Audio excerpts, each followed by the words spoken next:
الحمدللہ رب العالمین والصلاة والسلام علی سید الانبیاء والمرسلین اما بعد فاعوذ باللہ من الشیطان الرجیم بسم اللہ الرحمن الرحیم۔ اللہ جل جلال وحدہ لا شریک کی حمد و ثنا اور اس کے پیارے محبوب صلی اللہ تعالی علیہ وسلم پر بے پناہ بے حد درود و سلام۔ آج کا ٹاپک ہوگا رزق۔ علامہ اقبال کا شعر ہے، اللہ کو بھول گئے لوگ فکر روزی میں، اللہ کو بھول گئے لوگ فکر روزی میں، تلاش رزق کی ہے رازق کا خیال ہی نہیں، تلاش رزق کی ہے رازق کا خیال ہی نہیں۔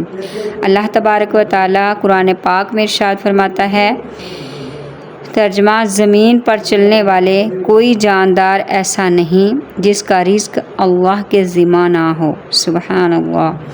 اللہ یبسط الرزق لمن یشاء ویقدر، اللہ جس کے لیے چاہتا ہے رزق کشادہ کر دیتا ہے اور جس کے لیے چاہتا ہے تنگ کر دیتا ہے۔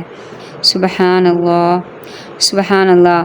تقوی رزق کا سبب ہے، یعنی تقوی کہ جو تقوی اختیار کرتا ہے اس کے لیے رزق کے دروازے کھل جاتے ہیں۔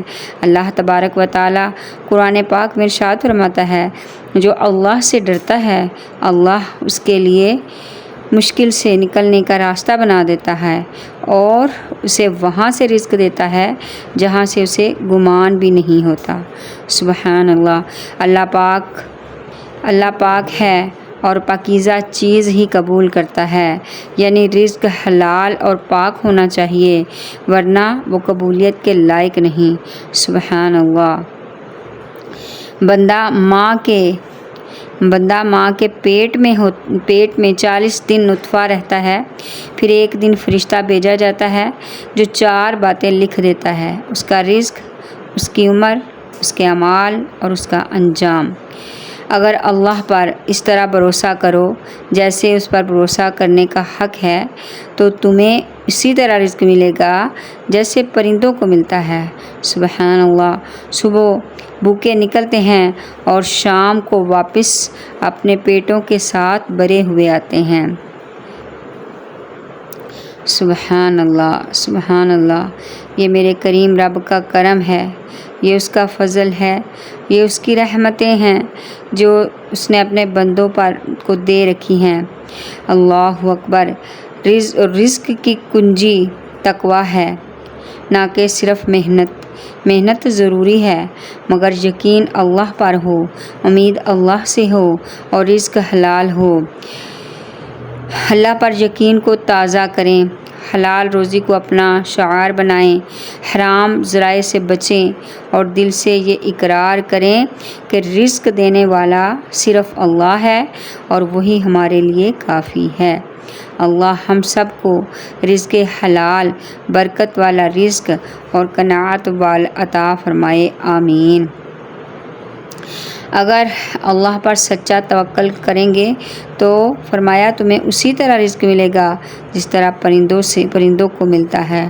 سبحان اللہ، سبحان اللہ۔ یہ میرے رب کا کرم ہے، یہ فضل ہے، یہ اس کی رحمتیں ہیں۔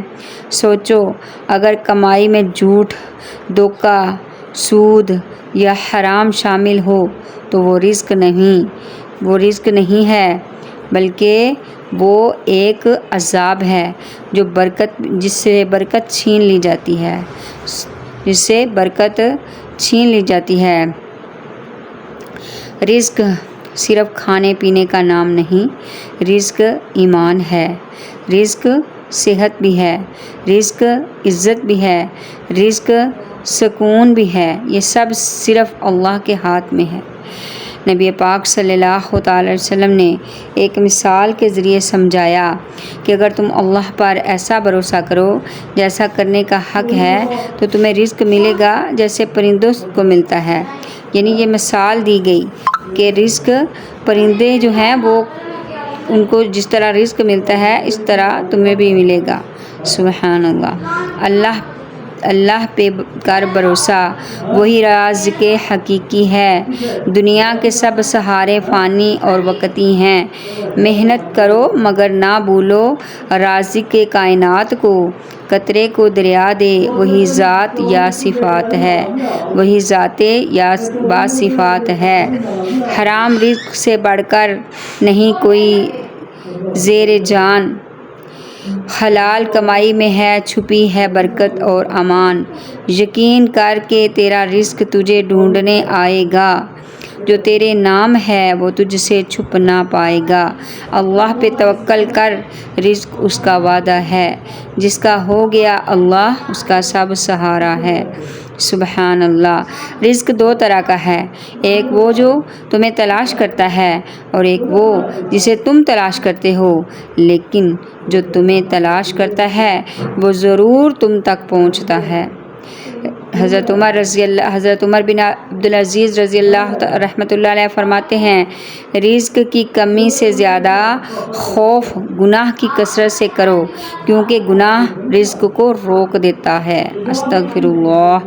امام شافعی رحمۃ اللہ تعالی علیہ فرماتے ہیں، امام شافعی رحمۃ اللہ تعالی علیہ کا فرمان عالی شان ہے کہ رزق جو ہے وہ بندے کو تلاش کرتا ہے، رزق بندے کو تلاش کرتا ہے۔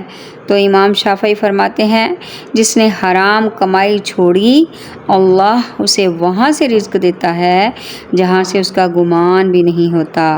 حضرت حسن بصری رحمۃ اللہ علیہ فرماتے ہیں، توکل کرنے والا، بھروسہ کرنے والا، اللہ پر توکل کرنے والا مخلوق کا محتاج نہیں رہتا۔